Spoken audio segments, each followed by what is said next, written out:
రక్షకుడైన యేసుక్రీస్తు వారి అతి శ్రేష్ఠ నామములో మీ అందరికీ శుభములు తెలియజేస్తూ, యేసుక్రీస్తు శిలువ మీద మరణించారా లేదా, ఖురాన్ మరియు బైబిల్ వెలుగులో అనే డిబేట్ బ్రదర్ షఫీ గారికి నాకు మధ్య జరిగింది.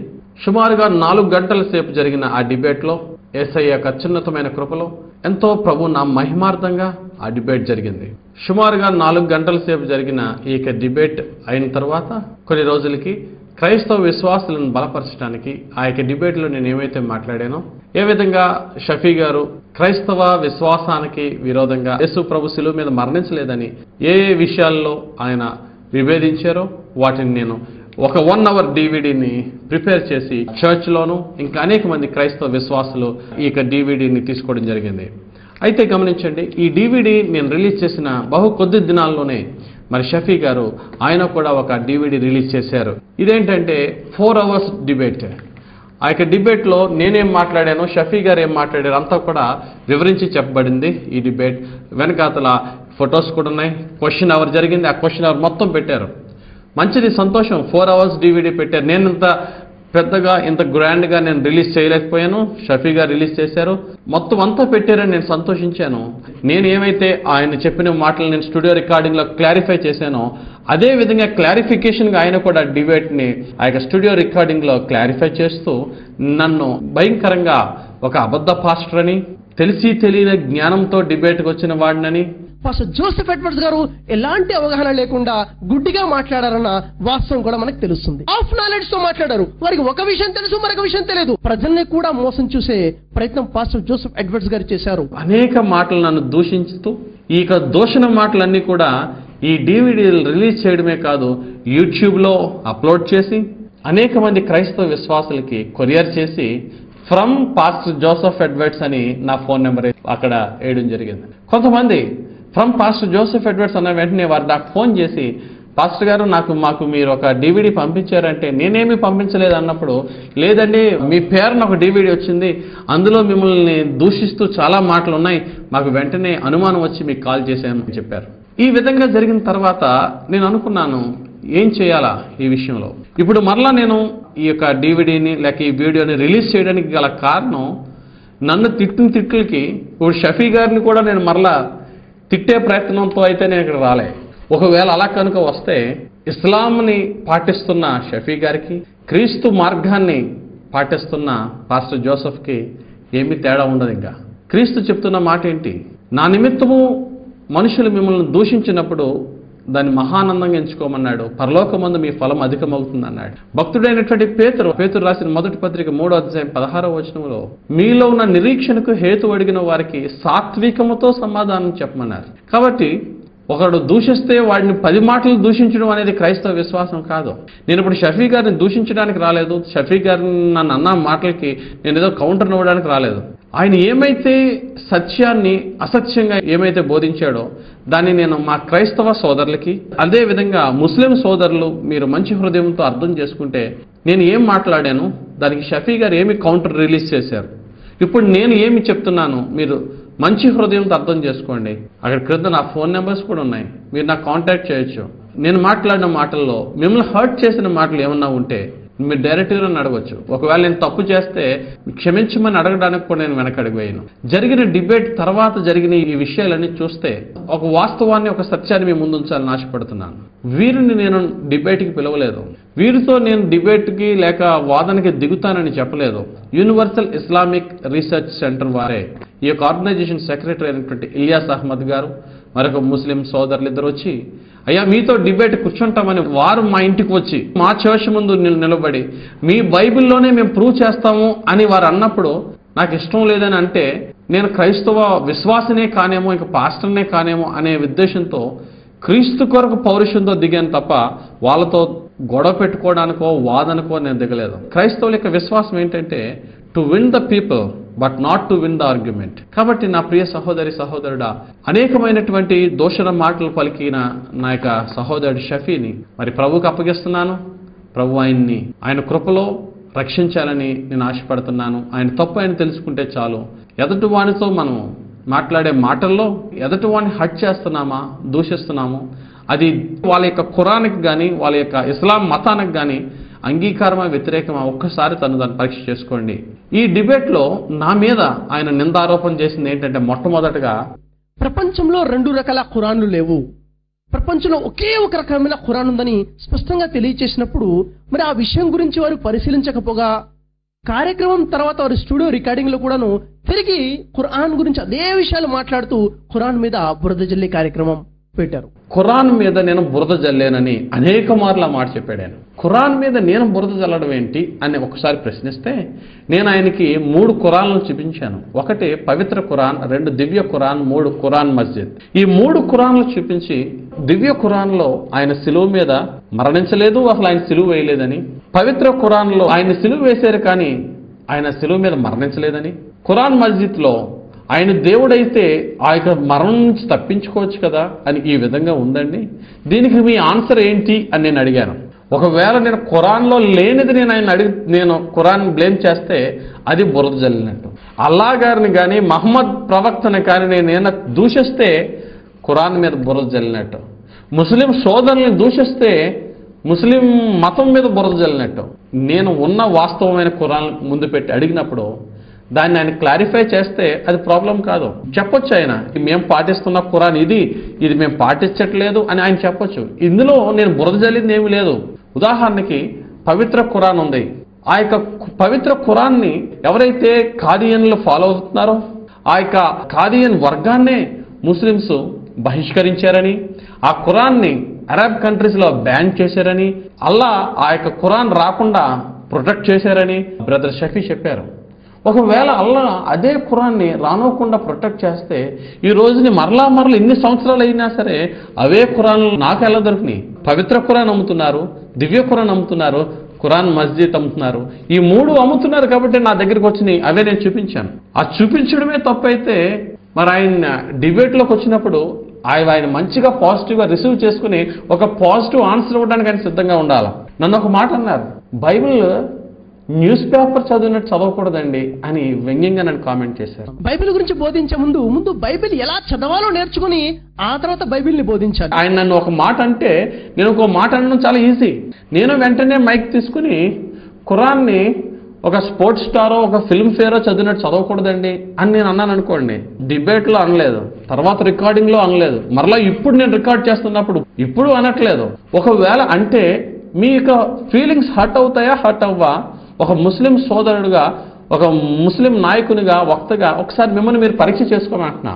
ఎదుటి వాడి ఫీలింగ్స్ని హర్ట్ చేయడం ఈజీయే.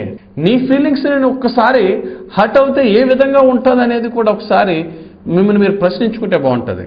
కాబట్టి ఖాదియన్లు రాసిన పవిత్ర ఖురాన్ని నేను చూపించడంలో అది ఏమాత్రం బురద జల్లినట్టు కాదు అనే సత్యాన్ని మీరు ముందు తెలుసుకోండి. ఖాదియన్లు రాసిన ఖురాన్ నేను తీసుకొచ్చాను, తర్వాత ఖురాన్ మస్జిద్ తీసుకొచ్చాను. అది ఎంతో మంది ఈరోజు ముస్లిమ్స్ ఫాలో అవుతున్నారు ఆ ఖురాన్ని కూడా. ఆ ఖురాన్లో నేను ఆ రాసిన వ్యక్తి యొక్క వ్యాఖ్యానాన్ని చదివాను అని అన్నారు. వారు చదివింది దేవుని వాక్యము కాదు, దేవుని వాక్యముకి అనువాదము కాదు, ఆ అనువాదం యొక్క వ్యాఖ్యానము కూడా కాదు. వారు ఏం చదివారు? అనువాదకర్త యొక్క కామెంట్ చదివారు. ఓకే, అదే చదివాను. అది అన్నా సరే నేను బయట నుంచి తెచ్చింది కాదు కదా, అది కూడా అదే ఖురాన్లో రాయబడి ఉంది కదా. అందరికీ అర్థమవిన తెలుగు భాషలో రాయబడిన ఆ మాటల్ని మీకు చూపించాను కదా. ఒకవేళ నేను వేరేగా నేను మాట్లాడి లేక వేరే పుస్తకాల నుంచి తీస్తే అప్పుడు అది ఒక బురద జల్లే ప్రయత్నం అవుతుంది. కాబట్టి మీరు మాట్లాడిన మాటలను ఒక్కసారి చెక్ చేసుకోమని నేను రిక్వెస్ట్ చేస్తున్నాను. తరువాత బైబిల్ గురించి మీరు మాట్లాడారు. కరిజ్మాటిక్ బైబిల్ ఉంది, క్యాథలిక్ బైబిల్ ఉంది, ప్రొటెస్టెంట్ బైబిల్ ఉంది.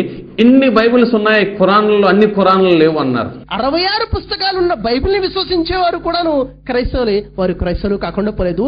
66 పుస్తకాల కన్నా 10 పుస్తకాలు ఎక్కువగా ఉన్నటువంటి బైబిల్, చారిస్మాటిక్ వర్షన్ బైబిల్, 76 పుస్తకాలు ఉన్న బైబిల్ని విశ్వసించేవాడు క్రైస్తవుడే.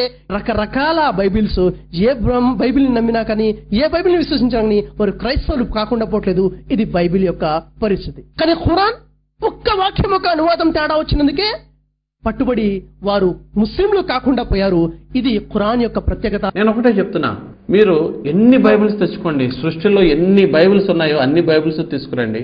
ఏ బైబిల్ అన్నా యేసుక్రీస్తు శిలువ మీద మరణించలేదు, ఆయన సమాధి చేయబడలేదని ఒక్క బైబిల్ అన్నా మీరు చూపించగలరా? మన యొక్క మెయిన్ టాపిక్ ఏంటంటే క్రీస్తు శిలువ మీద మరణించారా లేదా, అదే టాపిక్ తీసుకోండి. ఏ బైబిల్ అన్నా తీసుకోండి, ఏ బైబిల్లో కూడా యేసుక్రీస్తు వారి శిలువ మీద మరణించలేదని ఎక్కడ రాయబడలేదే. అదే 3 ఖురాన్లో 3 సార్లు 3 డిఫరెంట్గా రాయబడి ఉన్నది కాబట్టే అది నేను మీకు కోట్ చేయడం జరిగిందే తప్ప మరొకటేమి కాదు. అది మీరు గమనించండి. తరువాత బ్రదర్ షఫీ గారు నా మీద ఏమైతే ఆరోపణలు లేక ఏమైతే నేను తప్పు మాట్లాడానని చెప్పారో ఆ యొక్క ప్రతి ఒక్క క్వశ్చన్ని ఇప్పుడు మీ ముందు ఉంచుతున్నాను. మొట్టమొదటిగా బైబిల్ ఈజ్ ద ఎఫ్ఐఆర్ అన్నాను. దానికి ఆయన వ్యంగ్యంగా ఎఫ్ఐఆర్ అంటే ఒక రోజులో, ఒక నెలలో, ఒక వారంలో, ఒక సంవత్సరంలో జరిగితే అది ఎఫ్ఐఆర్, కానీ ఇంచుమించు 25 సంవత్సరాల తర్వాత రాయబడితే అది ఎఫ్ఐఆర్ ఎలాగండి అన్నారు. 25 సంవత్సరాల లోపే రాశారని తను స్వయంగా చెబుతూ ఇదే బైబిల్ ఫస్ట్ ఇన్ఫర్మేషన్ రిపోర్ట్ అని మాట్లాడడం చాలా హాస్యాస్పదమైన విషయం. ఎఫ్ఐఆర్ అంటే ఫస్ట్ ఇన్ఫర్మేషన్ రిపోర్ట్. ఫస్ట్ అంటే ఒక రోజులోనా, ఒక సంవత్సరంలోనా, లేక ఒక నెలలో ఫస్ట్ కాదు. ఏ పుస్తకం రాయబడక మునిపే మొట్టమొదటగా రాయబడింది ఫస్ట్ అంటే అది. అంతేకాని ఇన్ని రోజుల తర్వాత దాటుతుంది ఫస్ట్ అవ్వదు అనే క్రొత్త డెఫినేషన్ ఎవరు చెప్పలేదు. ఫస్ట్ అంటే ఫస్టే, మొట్టమొదటిగా ఎవరు రాశారు దాన్ని కంపేర్ చేస్తూ ఎఫ్ఐఆర్ అని ఫర్ ద అండర్స్టాండింగ్ నేను అన్నానే తప్ప, అంతేకాని ఎఫ్ఐఆర్ అన్నారు 25 సంవత్సరాల తర్వాత రాయబడింది ఈ గ్రంథం, అది ఎఫ్ఐఆర్ ఎలాగే అవుతుందని వ్యంగ్యంగా మాట్లాడారు ఆయన. గమనించండి, ఫస్ట్ అంటే ఈ రోజులోనో లేక వారం రోజుల్లో వస్తేనే ఫస్ట్ కాదు. ఆ యొక్క బుక్ కన్నా ముందు ఏ బుక్లో అన్నా సరే యేసుక్రీస్తు వారి మరణం గురించి రాయబడి ఉన్నదా అంటే బైబిల్లోనే భక్తుడైనటువంటి మత్తయి రాసిన పుస్తకంలోనే మొట్టమొదటిగా రాయబడి ఉన్నది అని చెప్పాను. రెండవదిగా నేను చెప్పిన మాటల్లో వితిన్ 25 ఇయర్స్లో ఈ పుస్తకం రాయబడి ఉన్నది అని నేను చెప్పాను. దానికి పాస్టర్ జోసెఫ్ ఎడ్వర్డ్స్ గారు తెలిసి తెలియని జ్ఞానంతో మాట్లాడుతున్నారు. వితిన్ 25 ఇయర్స్ అట, అసలు సువార్తల్లో ఏ సువార్తల్లో వితిన్ 25 ఇయర్స్లో రాయబడి ఉన్నదా అండి అని ఆయన ఒక పుస్తకాన్ని తీసుకొచ్చారు. ఆ పుస్తకం ఏంటంటే బైబిల్ గ్రంథ చరిత్ర అని డాక్టర్ జాన్ రత్నం గారు రాసిన చిన్న బుక్లెట్ తీసుకొచ్చారు. ఆ బుక్లెట్ లో ఆయన డేట్స్ చూపించారు. డాక్టర్ టి జాన్ రత్నం గారు, పాస్టర్ గారు, వీరు బైబిల్ గురించి అనేక పరిశోధనలు చేశారు, బైబిల్ చరిత్ర గురించి. ఆ తర్వాత బైబిల్ గ్రంథ చరిత్ర అని ఒక బుక్ కూడా రాయడం జరిగింది. ఈ బుక్ ని మీరు తీసుకొని చదవచ్చు. ఈ బుక్ లో వారు ఏమంటున్నారు చూడండి. వారు ప్రతి బైబిల్ ఉన్న ప్రతి పుస్తకం గురించి ఆ పుస్తకం చరిత్ర రాస్తున్నారు. మరి అదేవిధంగా కొత్త నిబంధనలో ఉన్నటువంటి సువార్తలు, ఇతర గ్రంథాలు వారి గురించి వాటి చరిత్ర రాస్తున్నారు. మత్తయి సువార్త గురించి వారు ఏమంటున్నారు చూడండి. మత్తయి సువార్త ఎప్పుడు రాయబడింది? క్రీస్తు శకం 85 సంవత్సరాల సమయంలో, 85 సంవత్సరాల లోపు రాయబడింది. ఇది వితిన్ 25 ఇయర్స్ రాయబడింది కాదు. 85 సంవత్సరాల తర్వాత రాస్తే ఆ చూసిన వ్యక్తికి, విన్న వ్యక్తి ఏం గుర్తుంటుందని రాస్తారు. ఈ రోజు నేను మీ ముందు పెడుతున్నాను డేక్స్ బైబిల్. ఇది ఇంటర్నేషనల్ డేక్ బైబిల్ అంటే ఇంటర్నేషనల్ వైడ్ అనేక మంది ఫాలో అవుతున్న బైబిల్ ఇది. ఈ బైబిల్లో భక్తుడైనటువంటి మత్తయి, ఇంగ్లీష్లో మాథ్యూ అన్నారు, ఆయన రాసిన ఆ యొక్క గ్రంథం ఎప్పుడు రాయబడి ఉన్నది అనేది ఒకసారి చూద్దామండి. ఈ డేక్స్ బైబిల్లో summary of Saint Matthew, date and place, return in Judea, traditionally 37 AD. 37 ADలోనే రాసి ఉండవచ్చని డేక్స్ బైబిల్లో రాయబడి ఉంది. తర్వాత ఇండియాలో డానియల్ రెఫరెన్స్ బైబిల్, దానియేలు రెఫరెన్స్ పరిశుద్ధ గ్రంథం అని ఈ యొక్క బైబిల్ ఉందండి. ఈ యొక్క భక్తుడు ఇండియాలో ఉన్న ఎన్ని భాషలు ఉన్నాయో అన్ని భాషల్లో ఇంగ్లీష్ ప్లస్ ఆ లోకల్ లాంగ్వేజ్లో చాలా అద్భుతంగా రాసిన బైబిల్, అనేక మంది ఫాలో అవుతున్న బైబిల్. ఈ బైబిల్లో అద్భుతమైనటువంటి చరిత్రను రాస్తూ ఏ పుస్తకం ఎప్పుడు ఎవరి చేత ఎలా రాయబడి ఉన్నదని చాలా అద్భుతంగా వివరించారు. ఈ బైబిల్లో మీకు చూపిస్తున్నాను. సువార్త ఇక్కడ రాయబడిన కాలము క్రీస్తు శకం 58 నుండి 68. క్రీస్తు శకము 58 అంటే ఈ బైబిల్స్ లో రాసిన కాలము సుమారు కాలం చెప్తున్నారు తప్ప ఇది 2000 సంవత్సరాల క్రితం రాయబడిన గ్రంథము. ఆ యొక్క టైం ఎప్పుడు అనేది మనం చూస్తే ఈ పెద్ద డేక్స్ బైబిల్ చూపించాను, అందులో కూడా వితిన్ 25 ఇయర్స్లోనే ఉంది. ఈ యొక్క డానియల్స్ రెఫరెన్స్ బైబిల్లో కూడా యేసు ప్రభు చనిపోయిన తర్వాత వితిన్ 25 ఇయర్స్ అన్నాను. అంటే వితిన్ 25 ఇయర్స్ అంటే యేసు ప్రభు చనిపోయింది, ఆయన వయసు 33.5 సంవత్సరాలు. ఈ 33.5 సంవత్సరాలకి ఒక 25 సంవత్సరాలు కలిపితే ఎంత అయిందండి? 58.5 సంవత్సరాలు. ఈ డానియల్స్ బైబిల్లో బిట్వీన్ 58 AD టు 68 ADలో రాసి ఉండవచ్చు అని ఈ బైబిల్ చెప్తుంది. ఇంటర్నెట్లో చూడండి, అనేకమైన బైబిల్ కామెంటేటర్స్ ఏమంటున్నారంటే మత్తయి సువార్త క్రీస్తు శకం 50వ సంవత్సరంలో సుమారుగా ఆ టైంలో రాయబడి ఉన్నది. మొట్టమొదటిగా రాసిన సువార్త అదే అని మత్తయి సువార్త గురించి చెప్పబడింది. అది వితిన్ 25 ఇయర్స్ కాదా? వితిన్ 25 ఇయర్స్ అని నేను ఒక అప్రాక్సిమేట్ టైం చెప్తే, ఆ అప్రాక్సిమేట్ టైం నేను చెప్పిన దాన్ని కూడా ఆయన వ్యంగ్యంగా కాదని చెప్పి ఆయన ఒక గ్రంథాన్ని తీసుకొచ్చారు. ఓకే, డేక్స్ బైబిల్లో చూపించాను, దానియేల్ బైబిల్లో చూపించాను, ఇంకా ఇంటర్నేషనల్గా అప్రూవల్ పొందిన అనేక బైబిల్స్ చూడండి. వితిన్ 25 ఇయర్స్లోనే మత్తయి సువార్త రాయబడి ఉన్నదని క్లియర్గా చెప్పబడుతున్నది. బ్రదర్ షఫీ గారు, మత్తయి రాసిన సువార్త మత్తయి గారు రాసింది కాదు, యోహాను గారు రాసిన సువార్త యోహాను గారు రాసింది కాదు. ఎందుకంటే ఇంగ్లీష్ బైబిల్లో ఆ హెడ్డింగ్ ఏమని పెడుతున్నాడంటే the gospel according to Matthew అన్నాడే కానీ గాస్పల్ రిటర్న్ బై మాథ్యూ అనలేదు. గాస్పల్ అకార్డింగ్ టు జాన్ అన్నాడు కానీ గాస్పల్ రిటర్న్ బై జాన్ అనలేదు. కాబట్టి మత్తయి సువార్త మత్తయి గారు రాయలేదు, యోహాను సువార్త యోహాను గారు రాయలేదని సింపుల్ గా కొట్టిపాడేశారు. గ్రీక్ మరియు హెబ్రూ భాషలో ఉన్న బైబిల్ మీరు చూస్తున్నారు. ఈ బైబిల్ చూసినట్లయితే మత్తయి సువార్త గురించి ఏముంది ఇక్కడ? ఇక రండి, దానికి సంబంధించిన విషయ సూచికలో వెళ్దాం. ఇది కొత్త నిబంధనలో నుండి విషయ సూచిక మీరు చూస్తున్నారు. అక్కడ ఏముందండి? The gospel according to Matthew. Gospel of Matthew అని లేదు, the gospel according to Matthew అంటే మత్తయి ప్రకారముగా ఉన్నటువంటి సువార్త. మత్తయి ప్రకారముగా ఎవరు రాస్తున్నారు? మరెవరో రాస్తున్నారు. మత్తయి రాసే సువార్త కాదు, అకార్డింగ్ టు మాథ్యూ, మత్తయి ప్రకారముగా మరెవరో రాస్తున్నటువంటి సువార్త. ఇదే విషయంలో యోహాను సువార్త రాసింది యేసు శిష్యుడైన యోహాను కాదు. యోహాను ప్రకారముగా మరెవరో సువార్త రాస్తున్నారు, యోహాను ప్రకారముగా సువార్త. ఆ విషయాన్ని కూడా చూసుకున్నట్లయితే the gospel according to John, John ప్రకారముగా యోహాను ప్రకారముగా ఉండే సువార్త మరెవరో రాస్తున్నారు అన్న విషయం తెలుస్తుంది. ఎందుకంటే నేను తీసుకున్న బైబిల్స్ ని ఆయన అంగీకరించారు కాబట్టి ఆయన తీసుకున్న బుక్కే తీసుకుందాం. ఏ బుక్ అంటే బైబిల్ గ్రంథ చరిత్ర, జాన్ రత్నం గారు రాసిన ఆ చిన్న బుక్లెట్. దాన్ని నేను రెఫరెన్స్ గా తీసుకుని డైరెక్ట్ క్వశ్చన్ అడుగుతున్నా. బ్రదర్ షఫీ గారు తీసుకున్న ఆ బుక్లెట్ లోనే మీకు నేను ఆయన చూపించిన వీడియోల క్లిప్పింగే మరలా చూపిస్తున్నాను. ఆయన రాసిన కాలము చూపించాడు ఆయన మనకి. ప్రక్కనే రాసిన వారి పేరు ఉంది చూడండి ఒకసారి. రాసిన కాలమును ఆయన నమ్ముతుంటే ప్రక్కనే ఉన్న రాసిన వారి పేరు ప్రక్కన మత్తయి అని రాయలేదా? క్రిందకు వస్తే యోహాను గారి పేరు క్లియర్ యోహాన్ అని రాయలేదా? మరి ఇక్కడ మీరు కాలాన్ని మీరు నమ్ముతున్నప్పుడు ఈ ప్రక్కనున్న రాసిన వారు వారని మీరు నమ్మరా? కళ్ళతో చూసి వారు రాశారు అని నేను అన్నాను. దానికి ఆయన వ్యంగ్యంగా కళ్ళతో ఎక్కడ చూశారండి, అక్కడ ఎక్కడ రాశారండి, మత్తయి సువార్త రాసింది ఆయన కాదు అని అన్నారు. ఆయన చూపించిన బుక్కే మత్తయి సువార్తను మత్తయ్య రాశారని క్లియర్గా చెప్తున్నది, యోహాను సువార్తను యోహాను గారు రాశారని క్లియర్గా చెప్తున్నది. దీనికి మీ ఆన్సర్ ఏంటి సార్?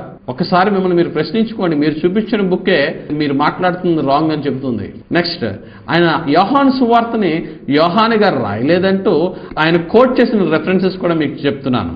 మొట్టమొదటిగా యోహాను సువార్తలో యేసు ప్రేమించిన శిష్యుడు అని అనేక సార్లు మనం చదువుతున్నాం.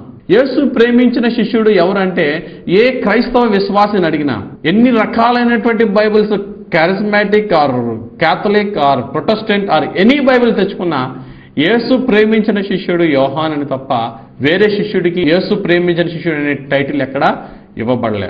ఆ యేసు ప్రేమించిన శిష్యుడు యేసు ప్రభు సిలువ మీద వేలాడుతుంటే అమ్మా ఇదిగో నీ కుమారుడని యేసు ప్రేమించిన శిష్యుడిని గురించి మాట్లాడారు అని నేనంటే, బ్రదర్ షఫీ గారు లేదు యేసు ప్రేమించిన శిష్యులు ఎంతో మంది ఉన్నారు, నిన్ను వల్ల నీ పొరుగువాన్ని ప్రేమించమని చెప్పిన యేసు ప్రభు యోహాన్ని ఒక్కడనే ప్రేమించాడా? అలాగైతే ఆయన చెప్పిన మాట ఆయనదే తప్పు అయ్యింది కదా. ఈ 12 మంది శిష్యులు కాక మరెవరో శిష్యుడు అక్కడ ఉండి ఉంటాడు. లేదండి ప్రేమించిన శిష్యుడు యోహానే అని ఎవరైనా వాదిస్తే ఒక్క విషయం పొరపాటు పడుతున్నారని గమనించాలి. ఎందుకంటే ఇది యేసు మీద వేసేది ఒక నింద. ఎందుకు? యేసు వారేమన్నారు? యోహానుని మాత్రమే యేసు ప్రేమించారా? మరెవరిని ఏ శిష్యుడిని ప్రేమించలేదా?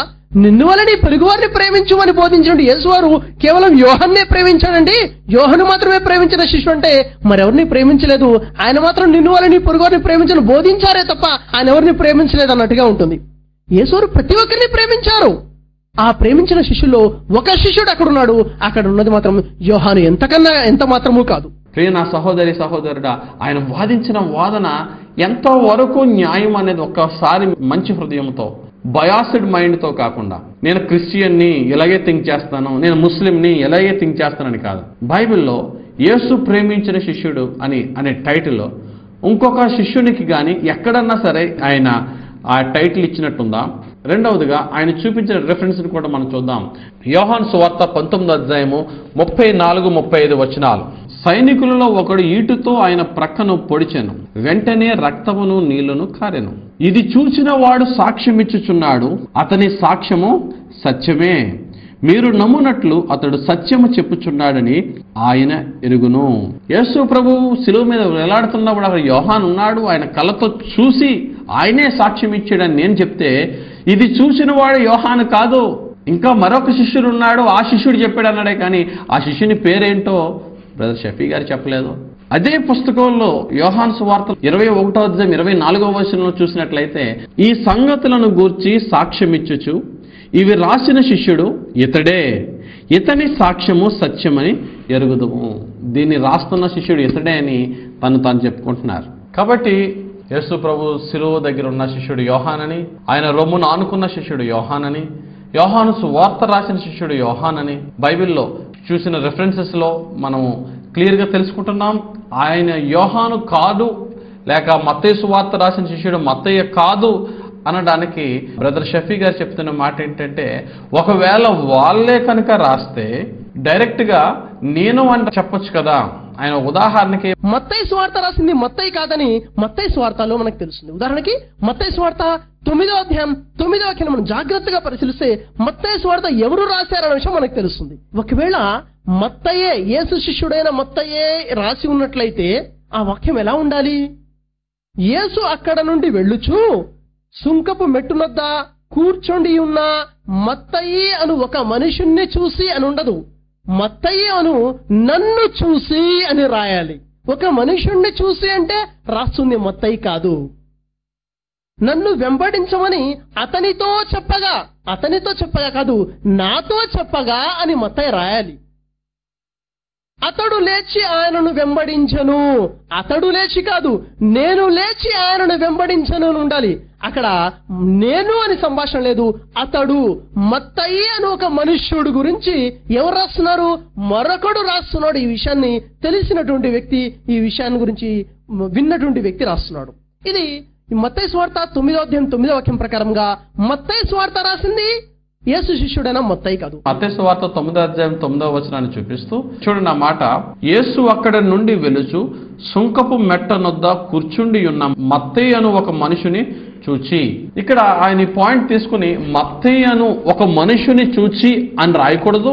ఒకవేళ మత్తయి గారే రాసుంటే అక్కడ యేసు మత్తయి అను నన్ను చూచి అని రాయాలా?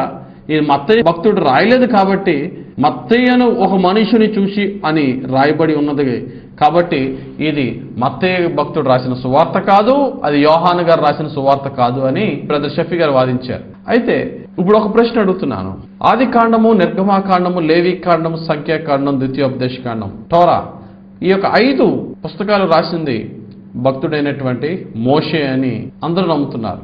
నిర్గమాకాండంలో క్లియర్గా భక్తుడైనటువంటి మోషేకు యెహోవా దేవుడిచ్చిన 10 ఆజ్ఞల పలకలు లేక ధర్మశాస్త్రానికి సంబంధించిన సమస్తమైనటువంటి ఆజ్ఞలు దేవుడైన యెహోవా మోషే గారికి ఇస్తే, అది మోషే గారు యెహోవా మాట్లాడుతున్నప్పుడు మాట్లాడిన సంభాషణ మనం చూసినప్పుడు యెహోవా మోషేతో ఇట్లా నేను అని రాస్తున్నాడు. చూడండి ఆ మాట మనం చదువుకున్న. ఉదాహరణకి పరిశుద్ధ గ్రంథంలో నిర్గమాకాండము 19వ అధ్యాయము 10వ వచనం. యెహోవా మోషేతో, నీవు ప్రజల యొద్దకు వెళ్ళి నేడును రేపును వారిని పరిశుద్ధపరచము, వారు తమ బట్టలు ఉతుక్కొని 3వ నాటికి సిద్ధముగా ఉండవలెను. ఇక్కడ చదవబడిన వాక్యంలో యెహోవా మోషేతో ఇట్లనేనని చెప్పి వచనాన్ని మనం చదివాం. యెహోవా మోషేతో ఇట్లనేనటి ఆ యొక్క అధ్యాయాన్ని, ఆ యొక్క పుస్తకాన్ని, నిర్గమాకాండాన్ని రాసింది మోషే కదా. ఒకవేళ మోషే అయితే యెహోవా నాతో ఇట్లనేనని రాయొచ్చు కదా. ఇక్కడ పుస్తకాన్ని రాసిన వారు ఇండైరెక్ట్ స్పీచ్లో వారికి దేవునికి మధ్య జరిగిన సంభాషణని, వారికి సంబంధించింది కాదు, వారు రాయలేదని షఫీ గారు వాదిస్తే ఆ వాదనలో ఎంతవరకు అర్థం ఉంది బ్రదర్ షఫీ? మీరే ఆలోచించండి. మీ మాటను బట్టి చూస్తే మత్తయి సువార్త మత్తయి గారు రాసింది కాదు, యోహాను సువార్త యోహాన్ రాజు గారు రాసింది కాదంటే ఈ నిర్గమాకాండం కూడా మోషే గారు రాసింది కాదన్నారు ఇంక మీరు. కాబట్టి నా ప్రియ సహోదరి సహోదరుడా, వింటున్న మీరన్నా సరే ఒకసారి గమనించండి, ఆయన మాటల్లో ఎంత సత్యం ఉన్నది.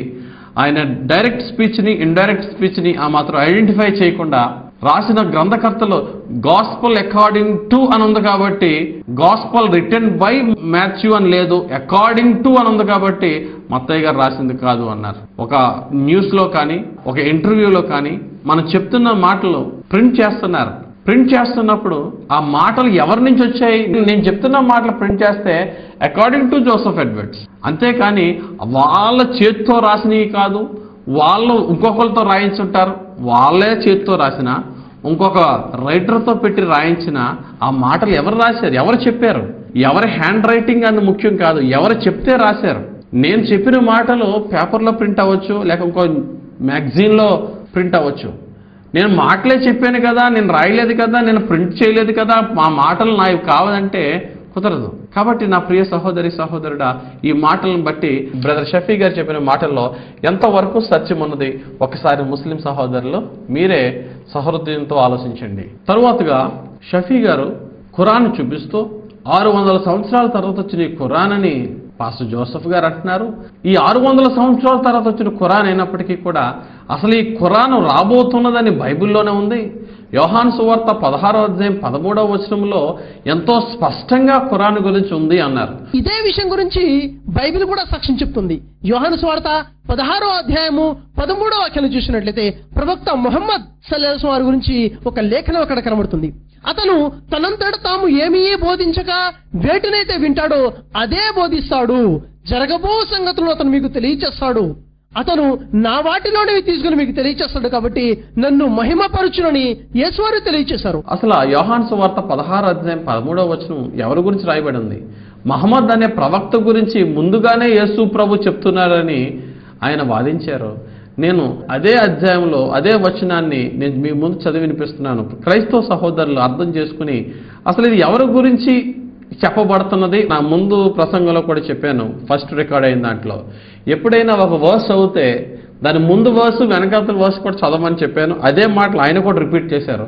ఇప్పుడు యోహాను సువార్త 16వ అధ్యాయం 13వ వచనం ఒకసారి చదువుతున్నాను చూడండి.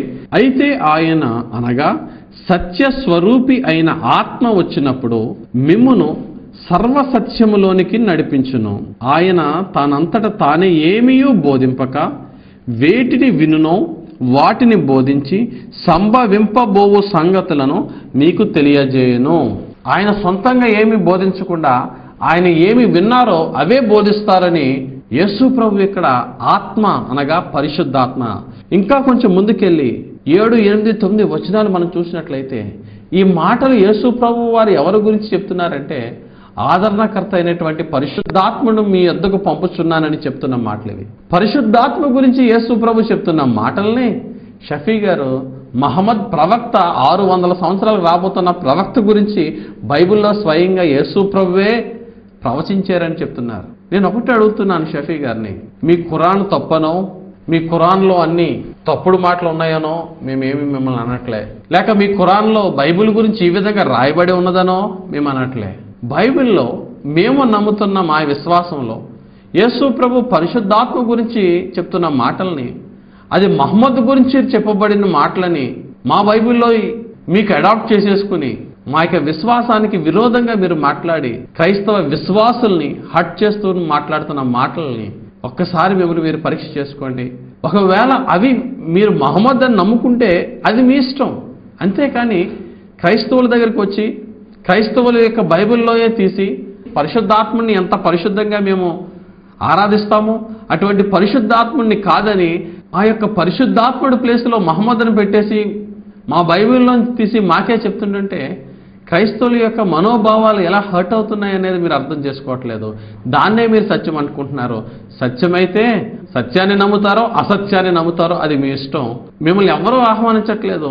ప్రతి క్రైస్తవుని దగ్గరికి వెళ్ళి మీరే ఆహ్వానించుకుని మీరే ఇటువంటి విధంగా చెప్పుకోవడం అనేది మీకు ఎంతవరకు న్యాయం? మిమ్మల్ని మీరు ఒకసారి ప్రశ్నించుకోండి. నేను క్రైస్తవ సహోదరులకు చెప్తున్నాను, ఈ బ్రదర్ షఫీ లేక యూనివర్సల్ ఇస్లామిక్ రీసెర్చ్ సెంటర్ అని ఈ యొక్క కొంతమంది సహోదరులు వస్తున్నారు. మనం ముస్లిం అయినా క్రిస్టియన్ అయినా నీ పొరుగువాన్ని ప్రేమించమని దేవునికి వాక్యం చెప్తుంది. బ్రదర్ షఫీ గారినైనా ప్రేమిద్దాం, లేక యూనివర్సల్ ఇస్లామిక్ రీసెర్చ్ సెంటర్ వారినైనా ప్రేమిద్దాం. నేను ప్రాక్టికల్గా నేను అనుభవించి నేను తోటి క్రైస్తవులకు ఇస్తున్న అడ్వైజ్ ఏంటంటే, వాళ్ళ తెలివైన వాళ్ళ కనుక వాళ్ళ జోలికి వెళ్ళొద్దు అని నేను అనట్లే. వాళ్ళకి ఎంత చెప్పినా వాళ్ళు రిసీవింగ్ మోడ్లో లేరు. వాళ్ళు సత్యాన్ని రిసీవ్ చేసుకోలేని స్థితిలో ఉన్నప్పుడు వారికి చెప్పడం అనవసరం, వారితో వాదనకు దిగడం అనవసరం. డిబేట్ అంటే నువ్వు నగ్గావా నేను ఓడిపోయానా అని కాదు, షేరింగ్ ద నాలెడ్జ్. సత్యాన్ని డిస్కస్ చేసుకోవడం ద్వారా అసత్యంలో ఉన్నవారు సత్యాన్ని తెలుసుకునే ఛాన్స్ ఉంటుంది అని నేను ఆ డిబేట్లోనే చెప్పాను ఆ రోజుని. మనం ఏదో ఆర్గ్యుమెంట్ నగ్గేసామా, గెలిచేసామా, ఓడిపోయామా, that's not the question. Correcting each other, sharing the knowledge. కానీ ఇక్కడ ఎలా ఆర్గ్యూ చేసి ఎలా ఎదటి వాడిని ఓడించాలి, ఎలా ఎదటి వాడిని నోరెత్తకుండా చేయాలి అనే ఉద్దేశంతో ఆయన ఇష్టం వచ్చినట్టుగా వాదిస్తున్న వాదన మీరు చూశారు. కాబట్టి నేను ఆ డిబేట్లో నా ఫస్ట్ సీడీలో నేను ఒకటి రిలీజ్ చేయలేదు. ఏంటంటే డిబేట్ జరుగుతున్నప్పుడు నేను ఈ రైట్ సైడ్ కూర్చున్నాను, లెఫ్ట్ సైడ్ షఫీ గారు కూర్చున్నారు, మధ్యలో ఆ యూనివర్సల్ ఇస్లామిక్ రీసెర్చ్ సెంటర్ యొక్క ఆనరబుల్ సెక్రటరీ అయినటువంటి ఇలియాస్ అహ్మద్ గారు కూర్చున్నారు. డిబేట్ ని నడిపిస్తున్న ఇలియాస్ అహ్మద్ గారు ఆ డిబేట్ మధ్యలోనే షఫీ గారు మాట్లాడుతుంటే షఫీ గారికి ఈయన అందిస్తూ ఉన్నాడు. ఒకసారి నేను క్లియర్గా చూశాను, మైక్లోనే ఇలియాస్ అహ్మద్ గారిని నేను, మీరు ఒక మోడరేటర్గా ఒక జడ్జిగా ఉన్నారు, మీరు చేసింది న్యాయమా అన్యాయమా, మీరు ప్రక్క నుండి షఫీ గారికి ఒక్కొక్క పాయింట్ మీరు అందిస్తూ ఉంటే నేను నా చైర్ ప్రక్కన ఇంకొక పాస్టర్ని పెట్టుకుని నాకు కూడా కావాల్సిన రెఫరెన్సెస్ అందించండి నేను పెట్టుకుందినే, మీరు చేసింది తప్పు కదా. నా యొక్క క్రైస్తవ సహోదరులు చెప్పారు, క్రిస్టియన్కి ముస్లింకి మధ్య డిబేట్ జరుగుతున్నప్పుడు ఒక హిందూనో లేకపోతే ఒక ఎథిస్ట్నో నువ్వు మధ్యలో జడ్జిగా పెట్టాలి, నువ్వు ఒక ముస్లింని ఎందుకు పెట్టావు అని నన్ను అడిగినప్పుడు నేను చెప్పిన సమాధానం ఏంటంటే, ఆయన జెంటిల్ మ్యాన్, అయినా మంచిగా చేస్తారు, ప్రాబ్లమ్స్ ఏమి ఉండవని నేను చెప్పి ఒక ముస్లిం మోడరేటర్ని నేను అంగీకరించాను. అంగీకరించినందుకు ఆయనకి ఇచ్చిన వాల్యూకి ఆయన ఏం చేశారంటే మరి పక్షపాతంగా హెల్ప్ చేయడం నేను చూసినప్పుడు మైక్లోనే కరెక్ట్ చేశా. బ్రదర్ ఇలియాస్ అహ్మద్ గారు నేను ట్రాన్స్లేషన్ గురించి చెప్పిన మాటని ఆయన మర్చిపోతే బ్రదర్ అందిస్తున్నారు ఆయనకి. నా క్రైస్తవ సహోదరులు అన్నారు, మీడియేటర్ గా ముస్లిం ఉండడం ఏంటి, ఒక హిందూనో ఎవరినో పెట్టొచ్చు కదా, ఒక ముస్లింని పెట్టడం ఏంటి అన్నారు. ఏమీ పర్వాలేదని చెప్పాను. మరి అలా ఎందుకు అందించారు నాకు అర్థం కాలేదు. ఏదైనా చెప్పినా సరే షఫీ గారే చెప్పాలి, నేను ట్రాన్స్లేషన్ చెప్పానా ఇంకోటి చెప్పానా, మరి మీరు ఎందుకు అందించారు ఫస్ట్ పాయింట్ నాకు అర్థం కాలేదు. మైక్లో కరెక్ట్ చేసినప్పుడు అంత డిబేట్ అయిపోయింది. డిబేట్ అయిపోయిన తర్వాత ఆయన నా 2 చేతులు పట్టుకుని, సారీ సార్ నన్ను క్షమించండి, యాజ్ ఏ ముస్లింగా ఒక మాట అందించడం జరిగింది, ఒప్పుకుంటున్నాను, నన్ను క్షమించండి, నేను 2 చేతులు పట్టుకుని క్షమాపణ అడిగారు. అప్పుడే నేను ఆయన క్షమించాను. అందుకనే నేను రిలీజ్ చేసిన నా డివిడీలో ఆయన నేను కరెక్ట్ చేసిన మాటలను నేను పెట్టలే. ఎందుకు పెట్టలేదంటే వాళ్ళని నేను ప్రేమించి వాళ్ళని హర్ట్ చేయకూడదని, వాళ్ళు చేసిన తప్పుని సొసైటీకి చెప్పకూడదని నేను ఫస్ట్ రిలీజ్ చేసిన డివిడీలో పెట్టలేదు అది. ఎందుకంటే ఆయన యొక్క గౌరవాన్ని నేను కాపాడాలని. కానీ డిబేట్ జరిగి ఆయన రిలీజ్ చేసిన సిడీస్ కానీ యూట్యూబ్లో రిలీజ్ చేసిన వీడియోస్ కానీ చూస్తే అనేకమైన మాటలు నన్ను దూషించడం జరిగింది. ఏ వ్యక్తి అయితే నన్ను చేతులు పట్టుకుని క్షమాపణ అడిగారో, ఏ వ్యక్తి అయితే నన్ను స్కాలర్లీగా మాట్లాడారండి అని షఫీ గారు ఈ ఇలియాస్ అహ్మద్ ఇద్దరు కూడా నన్ను పొగిడారో, అదే వ్యక్తులు ఇప్పుడు నన్ను తిడుతూ యూట్యూబ్లో రిలీజ్ చేస్తే ఆ యొక్క వీడియోస్ నేను చూసినప్పుడు అదేంటి వాళ్ళు నాతో అంత మంచిగా మాట్లాడి అంత మంచిగా పొగిడి స్కాలర్లీగా మాట్లాడారని పొగిడి నన్ను ఎంత దూషిస్తూ ఈ వీడియో రిలీజ్ చేశారని చెప్పి వాళ్ళ యొక్క హిపోక్రసీ, వాళ్ళ యొక్క వేషధారణకి నేను ఆశ్చర్యపోయాను. నేను అందుకనే నా తోటి సహోదరులకి అడ్వైస్ చేస్తున్నా, యూనివర్సల్ ఇస్లామిక్ రీసెర్చ్ సెంటర్ వారు కానీ మరి ముఖ్యంగా బ్రదర్ షఫీ మీతో మంచిగా డిస్కస్ చేస్తామండి, మన ఇద్దరం షేర్ చేసుకుని సత్యాన్ని తెలుసుకుందామండి అని నెమ్మదిగా వస్తారు. లేక వాళ్ళు రాకపోయిన ఇంకో ముస్లిం సహోదరునితో మన దగ్గర కోరు పెడతారు. అటువంటి వాళ్ళకి సమాధానం చెప్పాలి అవసరమా అంటే అవసరమే, చెప్పడం అవసరమే, కానీ వాదనకు దిగడం అనవసరం. వాదనకి దిగి మనల్ని దూషిస్తున్న వారిని తిరిగి దూషించమని బైబిల్ ఎక్కడా చెప్పలేదు. మనం వాళ్ళని ఎలాగే దూషించాం కాబట్టి అటువంటి దూషణ చేసే వారిని దగ్గరికి రప్పించడం కూడా అంత అడ్వైజబుల్ కాదు. తర్వాత ఆయన ఇంకా నా మీద చేసిన దోషారోపణలు మీకు చెప్తున్నాను. ఆయన వాని ఎముకలన్నిటినీ కాపాడును, వాటిలో ఒక్కటైనను విరిగిపోదు అని ఎక్కడుంది? 20వ వాక్యంలోనే ఉంది. ఈ వాక్యం మాత్రం యేసువారిదే అంటున్నారు. మరి ఈ వాక్యం మాత్రం యేసువారిది అన్నప్పుడు అప్పుడు కాంటెక్స్ట్ చూడరా, అప్పుడు ఏ సందర్భంలో చెప్పబడిందో చూడరా. పైన ఉన్న 17, 18, 19 వాక్యాలు యేసువారివి కావు. ఎందుకు? దావీదు చెప్పాడు కాబట్టి. 20వ వాక్యం యేసువారిదే. మరి దావీదు చెప్పాడు కాబట్టి అది కాదని అనొచ్చు కదా. తనకు ఒక నియమము, మరొక వ్యక్తికి ఒక నియమము. ఇది ఎలా? కీర్తనల గ్రంథం 34వ కీర్తన 20వ వచనంలో ఆయన ఎముకలలో ఒకటైనను ఇరిగిపోదు అనే మాట యేసుక్రీస్తుకు సంబంధించింది.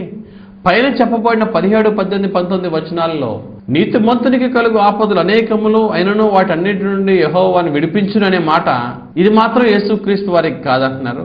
మరణముల నుండి తప్పించదుననే మాటలు ఎక్కడొచ్చినా యేసు ప్రభు కాదంటున్నారు. ఎక్కడైతే ఆయన ఎముకలలో ఒకటైనను ఇరిగిపోదనే మాట, ఆయనకు అనుకూలమైన మాటలన్నీ యేసుక్రీస్తుకే అట్రిబ్యూట్ చేస్తున్నారని చెప్పి ఆయన నన్ను అన్నారు. నేను ఒకటే చెప్తున్నాను, 34వ కీర్తన 20వ వచనంలో వాని ఎముకలలో ఒకటైనను ఇరిగిపోదని చెప్పిన మాటలు యేసుక్రీస్తు వారికి సంబంధించినవని నేను ఎందుకు చెప్తున్నానంటే, అదే మాటలు నేను క్రొత్త నిబంధన రెఫరెన్స్ చూపించి మీకు చెప్పాను కాబట్టి అది యేసుక్రీస్తు సంబంధించింది అని నేను చెప్పాను. మరి పైన ఎందుకు కాదండి అంటే, ఉదాహరణకి నేను నా ఫ్యామిలీ కలిసి ఒక మీటింగ్కి వెళ్ళామండి. ఒక ఆడిటోరియంలో చాలా మంది కూర్చున్నారు, మేము కూర్చున్నాం. ఈ లోపల నేను బయటికి వెళ్తూ ఒక ఫ్రెండ్ ఎవరో బ్రదర్ షఫీ గారో ఎవరో వచ్చారు. మీరు ఒక్కరే వచ్చారా అండి అంటే, లేదండి నేను నా ఫ్యామిలీ అందరం వచ్చామండి. ఎక్కడ కూర్చున్నారంటే 4వ రోలో కూర్చున్నామండి. ఇప్పుడు ఆయన 4వ రోలోకి వెళ్ళి ఎవరో ఒకరికి చూపించి, వీళ్ళు మీ ఫ్యామిలీ కాదు కదా, వాళ్ళు మీ ఫ్యామిలీ కాదు కదా, వాళ్ళు మీ ఫ్యామిలీ కాదు కదా, 4వ రోలో కూర్చున్నారన్నారు కదా అంటే, 4వ రోలో కూర్చున్న వాళ్ళందరూ మా ఫ్యామిలీ మెంబర్స్ కాదు. మా ఫ్యామిలీ మెంబర్స్ 4వ రోలో కూర్చున్నారన్నానే తప్ప 4వ రోలో అంతా మా ఫ్యామిలీ మెంబర్స్ కాదు కదా. అలా ఉంది ఇప్పుడు నేను చెప్పిన మాట. 34వ కీర్తన 20వ వచనం యేసు ప్రభు వారికి సంబంధించిందండి అంటే, పై వచనాలు తీసుకొచ్చి ఇది ఆయనకి సంబంధిస్తే పైదెందుకు సంబంధించింది కాదు అని అడిగితే, 4వ రోలో మా ఫ్యామిలీ కూర్చున్నారని అంటే పక్కన వాళ్ళు మీ ఫ్యామిలీ ఎందుకు కాదు అంటే అసలు ఏం అర్థం ఉందండి? కాబట్టి ఇక్కడ యేసు ప్రభు వారి యొక్క ప్రవచనాలు బైబిల్లో ఓల్డ్ టెస్టిమెంట్లో అనేకమైన ప్రవచనాలు ఉన్నాయి. అనేకమైన ప్రవచనాల్లో ఎక్కడైతే క్రొత్త నిబంధన గ్రంథంలో దానికి రిలేటెడ్గా కోట్ చేసి ఉన్నాయో, ఆయన మరణాన్ని గురించి ప్రవచనాలు ఏంటి, లేకపోతే ఆయన పునరుద్ధానాన్ని గురించి ప్రవచనాలు ఏంటి, ఇవన్నీ కూడా న్యూ టెస్టిమెంట్లో ఆయన క్లియర్గా ఎక్కడైతే మెన్షన్ చేయబడి ఉన్నాయో అవే యేసుక్రీస్తు వారికి సంబంధించిన ప్రవచనాలండి అని చెప్పాను. ఆ మాట వారు అంగీకరించలేదు. మరి ఆయన ఇంకో మాట అన్నారు, అలాగైతే యేసుక్రీస్తు వారి పుట్టిక మొదలుకొని ఎక్కడ పుడతారు, ఎవరికి పుడతారు, ఇవన్నీ రాయబడి ఉన్నది కదా. గాడిద మీద వెళ్ళారో యెరూషలేముకి, అది కూడా రాయబడి ఉన్నది కదా. అసలు సిగ్నిఫికెన్సే పెద్ద కాదు. అటువంటిది యేసుక్రీస్తు వారికి మరణం ఎంతో సిగ్నిఫికెన్స్. ఆ సిగ్నిఫికెన్స్ అయినటువంటి మరణం గురించి పాత నిబంధన గ్రంథంలో ఎక్కడా ఒక్క ప్రాఫెసీ కూడా లేదా? మీరు ఒక్క ప్రవచనం కూడా చూపించలేరా యేసుక్రీస్తు వారి మరణం గురించి? అంటే ప్రాఫెసీ ఉంటేనే జరుగుతుందా అని జోసెఫ్ గారు దాన్ని కొట్టిపాడేశారండి అన్నారు. నిజమే నా ప్రియ సహోదరి సహోదరుడా, అనేక చోట్ల యేసు ప్రభు వారి యొక్క మరణం గురించి 33.5 సంవత్సరాల వారి జీవితంలో జరిగిన అనేక సంఘటనలు బైబిల్లో ప్రాఫెసీలు ఉన్నాయి, ప్రవచనాలు ఉన్నాయి. మరి యేసు ప్రభు వారి మరణం గురించిన ప్రాఫెసీ కూడా యెషయా గ్రంథం 53వ అధ్యాయంలో ఉన్నదంటే అది యేసు ప్రభు వారికి సంబంధించిందే అని మీరు ఎలా చెప్పగలుగుతున్నారండి?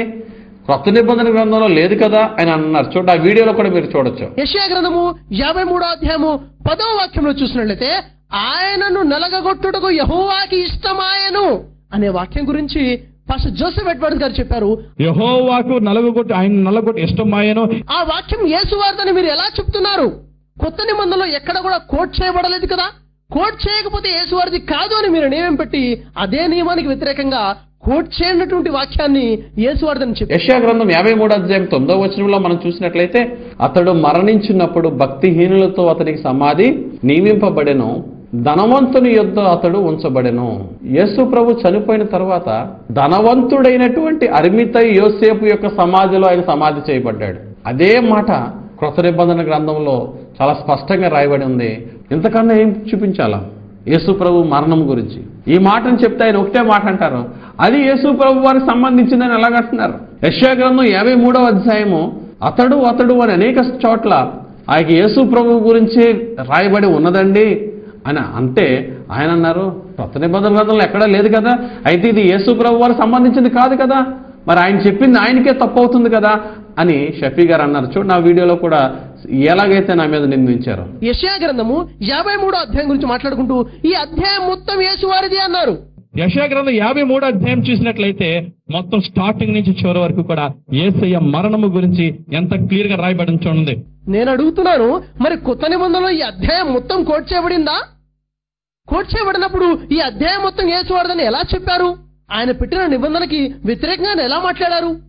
ఇప్పుడు ఆయన మాటకి నేను ఒకటే చెప్తున్నాను, ఒకవేళ ఇదే మాట యెషయా గ్రంథం 53లో ఉన్న వచనాలు, ఈ అతడు ఎవరు అంటే ఆయనే యేసు ప్రభు అని షఫీ గారికి కనుక నేను ఇప్పుడు చూపిస్తే మీరు చెప్పింది తప్పు అని నమ్మి పాస్టర్ జోసఫ్ గారు చెప్పిన మాట కరెక్టే. యెషయా గ్రంథంలో 53వ అధ్యాయంలో అతడు యేసు ప్రభువే, ఆ అతడు మరణించారని బైబిల్లో రాయబడి ఉంది. ప్రవచన గ్రంథంలో యేసు ప్రభు మరణించాడని మీరు నమ్మడానికి సిద్ధంగా ఉన్నారా? మరి వాదించారు కదా. యెషయా గ్రంథం 53వ అధ్యాయం ఎక్కడుందండి క్రొత్త నిబంధనలోని? నాకు మరి వీడియో మీరు రిలీజ్ చేసిన దాంట్లో మీరు చెప్పారే ఇదే మాట. యెషయా గ్రంథం 53వ అధ్యాయమే క్రొత్త నిబంధన గ్రంథంలో చూపిస్తున్నాను. అపోస్తుల కార్యములు 8వ అధ్యాయం 32, 33 వచనాలు. అతడు లేఖనం ముందు చదువుచున్న భాగం ఏదనగా, ఆయన గొర్రె వలె వదకు తేబడెను, బొచ్చు కత్తిరించు వాని ఎదుట గొర్రెపిల్ల ఎలాగూ మౌనముగా ఉండెనో అలాగే ఆయన నోరు తెరవకుండెను. ఆయన దీనత్వమును బట్టి ఆయనకు న్యాయ విమర్శ దొరకకపోయెను. ఆయన సంతానము ఎవరు వివరింతురు? ఆయన జీవము భూమి మీద నుండి తీసివేయబడినది. ఈ మాటలన్నీ యెషయా గ్రంథము 53వ అధ్యాయములోనే 7, 8, 9 వచనాలే ఇదే క్రొత్త నిబంధన గ్రంథంలో అపోస్తుల కార్యములు 8వ అధ్యాయము 32, 33, 34 వచనాల్లో మనం చూస్తున్నాం. యెషయా గ్రంథం 53వ అధ్యాయం క్రొత్త నిబంధన గ్రంథంలో ఎక్కడా లేదన్నారు కదా. ఇప్పుడు చూపించానే. ఓకే, చూపించారు. అదే యేసు ప్రభువుకు సంబంధించిందని మీరు ఎలా చెప్తున్నారు? చూపిస్తే సరిపోదా? యేసు ప్రభు వారికి సంబంధించిన మాట కాదో కూడా చెప్పండి అని మీరు అడగవచ్చు. అసలు ఈ మాటలు ఎవరికి చెప్తున్నారు? ఇథియోపియా దేశపు ఆర్థిక మంత్రి, ఒక నపుంసకుడైనటువంటి ఆర్థిక మంత్రి ఇథియోపియా దేశానికి యెరూషలేము నుంచి వెళ్ళిపోతూ యెరూషలేము యొక్క ఎడారుల్లో ఆయన ప్రయాణం చేస్తూ రథం మీద ఈ యెషయా గ్రంథాన్ని ఆయన కొనుక్కుని, ఆ రోజుల్లో బైబిల్ అంతా కూడా ఒక గ్రంథంగా ప్రింట్ చేయబడలేదు. బైబిల్ ఉన్న 66 పుస్తకాలు ఒక్కొక్క పుస్తకం ఒక్కొక్క గ్రంథంగా ఉండేది.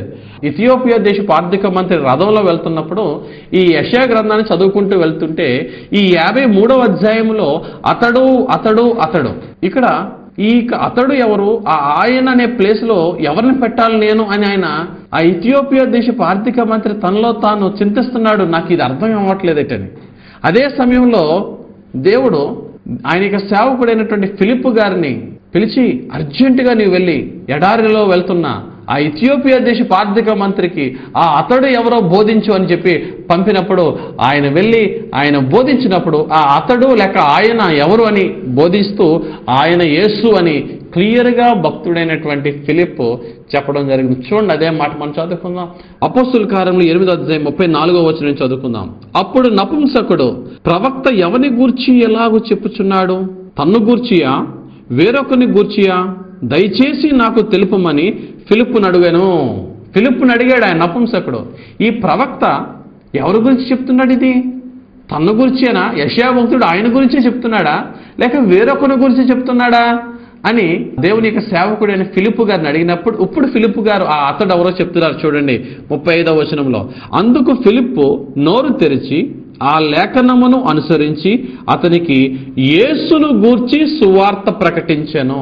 ఆ అతడు ఎవరో కాదయా, యేసు, నీ కొరకు నా కొరకు శిలువ మీద మరణించిన యేసు అని యేసును గూర్చి సువార్తను ప్రకటించగా అదే ఎడారిలో ఆ యొక్క నపుంసకుడు యేసు క్రీస్తు నా కొరకు మరణించాడని తెలుసుకుని ఆయన నామములో బాప్తిస్మం పొందినప్పుడు నా పాపములు క్షమింపబడతాయి, నాకు బాప్తిస్మం అన్నప్పుడు దేవుడు ఆ ఎడారిలో ఒక నీటి బుగ్గను ఓయాసిస్ని క్రియేట్ చేయగా ఆ యొక్క ఎడారిలో పాస్టర్ గారు అయినటువంటి ఫిలిప్ గారు ఆ నపుంసకునికి బాప్తిస్మం ఇచ్చి అతన్ని రక్షించగా ఈయన వెళ్ళి ఇథియోపియా దేశమైనటువంటి ఆఫ్రికా దేశంలో క్రీస్తు యొక్క సాక్షిగా నిలవబడ్డాడు. గమనించండి, ఇదంతా కూడా యేసు క్రీస్తు గురించిన చెప్పిన మాట, ఆయన మరణాన్ని గురించిన మాట యెషయా గ్రంథం 53లో ఉంది.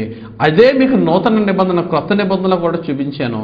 మరి ఇప్పుడన్నా యేసు ప్రభు ఆయన మరణించారని మీరు నమ్మినట్లయితే వెంటనే సత్యాన్ని తెలుసుకుని సత్యానికి సరెండర్ అవ్వండి. నేను మిమ్మల్ని సారీ చెప్పమని కోరట్లేదు.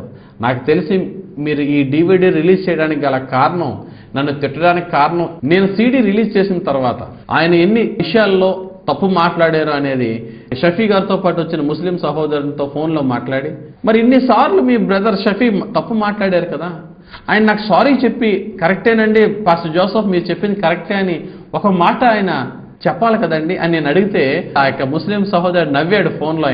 ఆయన మరి ఆయనకి చెప్పుంటారు, వెంటనే నేను పాస్టర్ జోసఫ్కి సారీ చెప్పాలని చెప్పి సారీకి బదులుగా ఆయన నోటుకు వచ్చిన సార్లు తిట్టుకున్నాడు నన్ను. ఓకే, నేను మిమ్మల్ని తిట్టట్లేదు, వాస్తవాన్ని సత్యాన్ని బ్రదర్ షఫీ మీకు చెప్తున్నాను. ఇప్పుడన్నా సత్యాన్ని రిసీవ్ చేసుకోండి.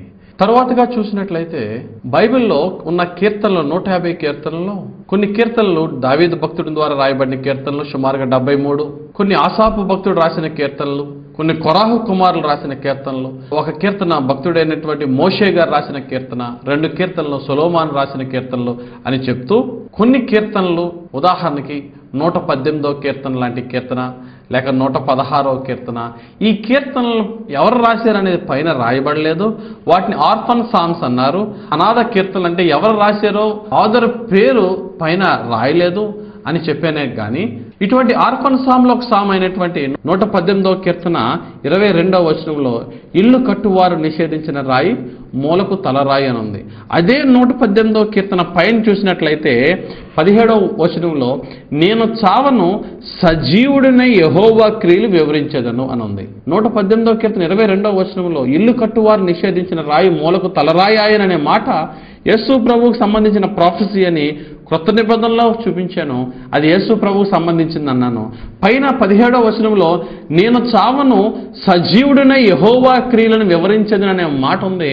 అయితే ఆ మాట యేసు ప్రభువు వారికి సంబంధించింది కాదా?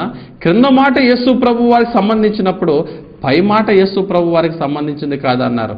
దానికి కూడా ఇందాక నేను ఒకటే ఆన్సర్ చెప్పాను. మా కుటుంబం అందరూ 4వ వరుసలో కూర్చుంటే 4వ వరుసలో కూర్చున్న వాళ్ళందరూ నా ఫ్యామిలీ మెంబర్స్ కాదనే సత్యాన్ని మీరు తెలుసుకోవాలి. ఇక్కడ ఈ యొక్క 22వ వచనము యేసు ప్రభు వారికి సంబంధించింది అయితే పైనున్న వచనాలన్నీ కూడా ఆయనకే సంబంధించాలి అని ఎక్కడా లేదు. ఎక్కడన్నా చూడండి బైబిల్లో, మరి ముఖ్యంగా పాత నిబంధన గ్రంథంలో యేసు ప్రభు వారి గురించి ప్రాఫెసీలు అనేక చోట్ల అక్కడక్కడ ఉన్నాయి.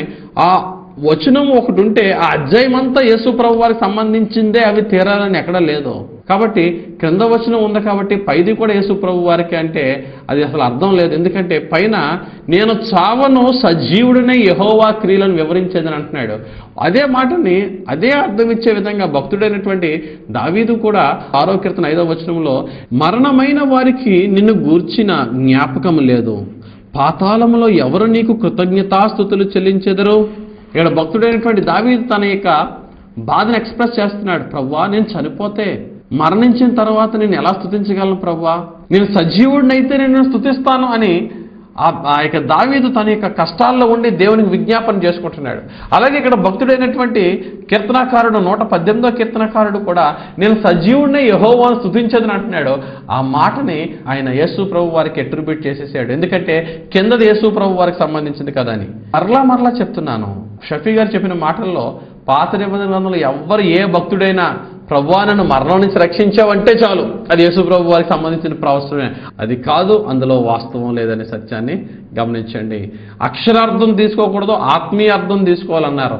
ఆత్మీయ అర్థం తీసుకున్నాము కాబట్టి ఆత్మీయంగా రక్షింపబడ్డాం. ఆత్మ సత్యాన్ని మీరు తెలుసుకుంటే మీరు రక్షింపబడతారు. మీరు రక్షింపబడాలనో ఖచ్చితంగా ప్రభువుని తెలుసుకోవాలనో నాకు ఉద్దేశం కాదు. నా ఉద్దేశం ఏంటంటే సత్యాన్ని చెప్పడమే. మిమ్మల్ని ప్రభువులోనికి నడిపించేయాలి, మిమ్మల్ని రక్షించేయాలి అనే ఆలోచన లేదు నాకు, అంత అవసరం కూడా లేదు. యేసు ప్రభు వారు చెప్పిన మాట ఏంటంటే సర్వలోకానికి వెళ్ళి సువార్తను ప్రకటించమన్నారు. ప్రకటించడం నా పని. మీరు రిసీవ్ చేసుకుంటే చేసుకుంటారు, మీరు డినై చేస్తే చేస్తారు. అది మీకు స్వతంత్రం ఉంది. అదేవిధంగా మీరు చేసిన ప్రసంగంలో యేసు ప్రభు వారి గురించి అన్ని ప్రవచనాలు ఉన్నాయండి. మత్తయి సువార్త 21వ అధ్యాయంలో మనం మట్లాదివారం క్రైస్తవులు పండుగ చేసుకుంటున్నాం, పామ్ సండే అంటున్నాం. ఆయన గాడిద మీద వెళ్తే ఏంటి, గుర్రం మీద వెళ్తే ఏంటండి అని ఆయన ఒక్క మాటలో తీసి పడేశారు. యేసువారు గాడిద ఎక్కి వస్తే ఏమిటి, గుర్రం ఎక్కి వస్తే ఏమిటి? అసలు మట్లాదివారం అంటే జయధ్వనులతోనూ విజయధ్వనులతోనూ హోసన్నా హోసన్నా అని ఒక రాజుగా వెళ్తున్నాడు యేసు ప్రభు యెరూషలేముకి. రాజుగా పట్టాభిషేకం పొందిన ఒక వ్యక్తి గుర్రం మీద వెళ్ళడు, గాడిద మీదే వెళ్తారనే సత్యాన్ని బ్రదర్ షఫీ గారు తెలుసుకోవాలి. ఇక్కడ యేసు ప్రభు గుర్రం మీదో గాడిద మీదో కాదు, గాడిద మీదే వెళ్ళాడు, గాడిద మీదే వెళ్ళాలి. ఎందుకంటే ఒక క్రొత్తగా రాజుగా పట్టాభిషేకం చేసిన వ్యక్తిని గాడిద మీద ఊరేగించడం అనేది యూదుల సాంప్రదాయం.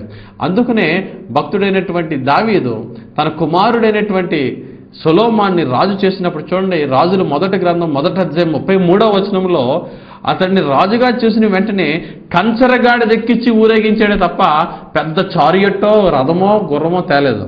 కాబట్టి బైబిల్ ఉన్న ప్రతిదీ కూడా జస్ట్ లైక్ దట్ అని మీరు తీసిపడేద్దు. అందులో గొప్ప ఆత్మీయ సత్యం ఉన్నది.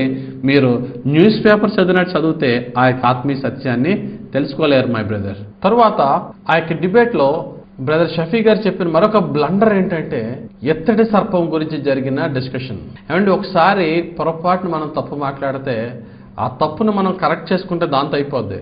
ఆ తప్పుని కప్పడానికి ప్రయత్నిస్తే ఇంకో 10 తప్పులు చేయవలసి వస్తుంది. సహోదరుడు బ్రదర్ షఫీ గారు యోహాను సువార్త 3వ అధ్యాయము 14వ వచనంలోను 15వ వచనంలోను రాయబడిన మాటకి ఎంత దారుణంగా దానికి మీనింగ్నే కంప్లీట్ గా మార్చేసి వేరే కాంటెక్స్ట్ నిలబెట్టాడో చూడండి. యోహాను సువార్త 3వ అధ్యాయం 15వ వాక్యంలో, అరణ్యంలో మోషే సర్పమును ఎలాగు ఎత్తెనో అలాగున ఈ మనుష్య కుమారుడు ఎత్తబడవలెను అను లేఖనం ఉంది. అరణ్యంలో మోషే సజీవంగా ఉన్న సర్పాన్ని ఎత్తాడా, మరణించి ఉన్నటువంటి సర్పాన్ని ఎత్తాడా?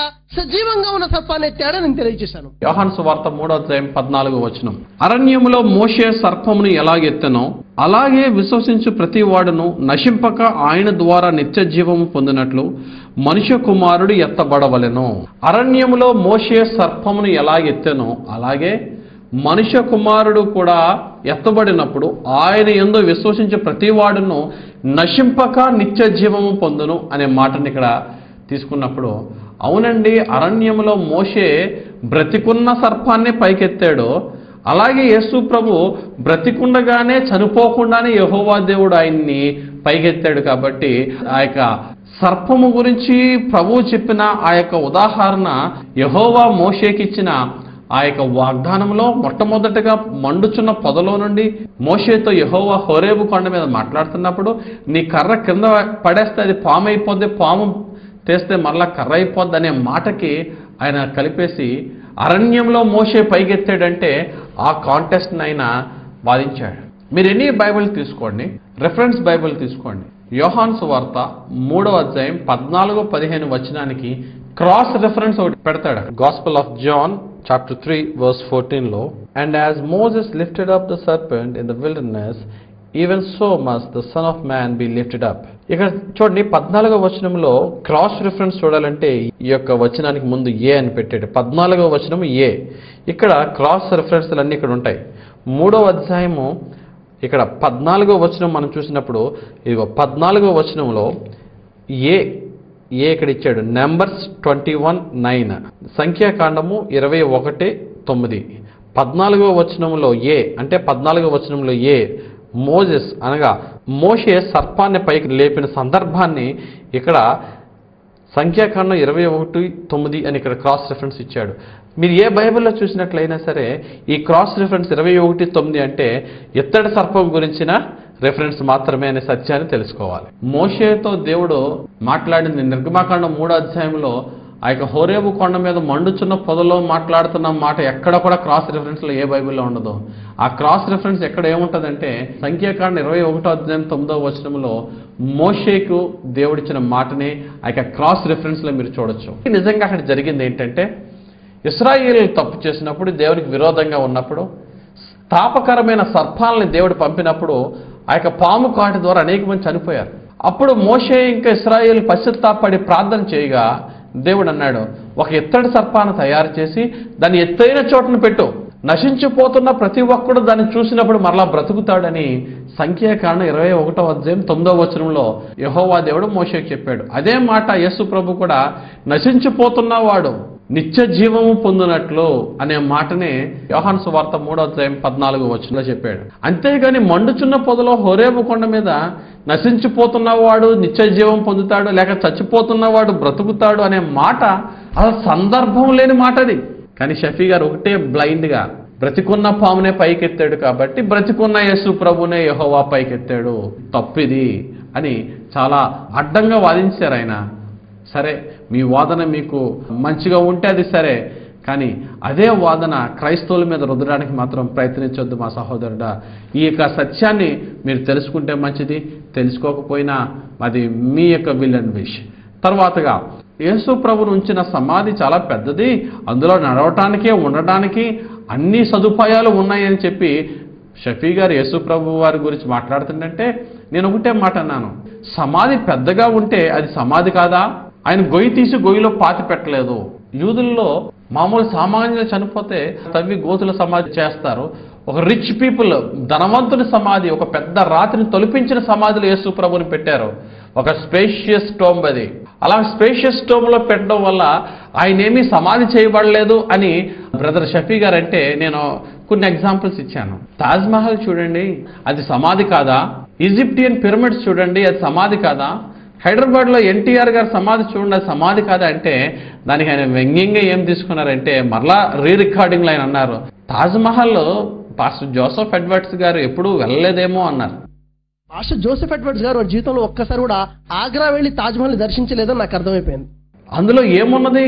పాతి పెట్టిన సమాధి ఉంది, దాని మీద తాజ్ మహల్ కట్టాడు, ఆయన అది చూడలేదేమో అన్నారు. అయ్యా నేను తాజ్ మహల్ చూశాను, చూసొచ్చి నేను మాట్లాడుతున్నాను. నేను చెప్పింది ఏంటంటే ఆ తాజ్ మహల్ లోపల సమాధి చేశారా లేకపోతే ఆ రూమ్లో పెట్టారని కాదు, అంత పెద్దది తాజ్ మహల్ కాదా అని అడిగాను. ఎన్టీఆర్ గారు చనిపోయిన తర్వాత ఆయన సమాధి చేయలేదు, హిందూ సాంప్రదాయ ప్రకారంగా క్రిమిషన్ చేశారు, కాల్చారు. ఆ అస్థికులు లేక ఆ బూడిద ఆయన జ్ఞాపకార్థంగా అక్కడ సమాధి చేశారు. ఓకే, ఈయన్ని కాల్చారు, తాజ్ మహల్లోనేమో సమాధి చేశారు కాబట్టి ఇది యేసు ప్రభు వారికి రిలేటెడ్ కాదు అన్నారు.